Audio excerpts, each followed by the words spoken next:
سہیل مہر کی رپورٹ کے مطابق خبر شامل کی جا رہی ہے 5 فروری یوم یکجہتی کشمیر کے سلسلے میں موٹر وے پولیس اور گوجرانوالہ پولیس کی طرف سے تقریبات کا انعقاد۔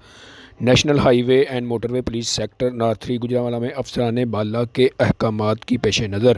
D I G north zone Ishfaq Khan صاحب کی ہدایت پر S S P Muhammad Nadeem کی زیر نگرانی گوجرانوالہ ٹول پلازہ اور گجرات ٹول پلازہ پر یوم یکجہتی کشمیر کے حوالے سے مختلف تقریب کا انعقاد کیا گیا، جس کا مقصد کشمیری بہن بھائیوں کے ساتھ اظہار یکجہتی کرنا ہے اور آزادی کی اس تحریک میں ان کے شانہ بشانہ کھڑا ہونا ہے۔ تقریبات کا آغاز ملک و قوم اور بالخصوص مقبوضہ کشمیر کی آزادی کے لیے دعائیہ کلمات سے کیا گیا۔ اس موقع پر سیکٹر کمانڈر نے موٹر وے پولیس کی طرف سے روڈ یوزر میں تحائف، پمفلٹ اور جھنڈیاں تقسیم کی اور روڈ یوزر کو ٹریفک قوانین پر عمل کرنے کی بھرپور بریفنگ دی۔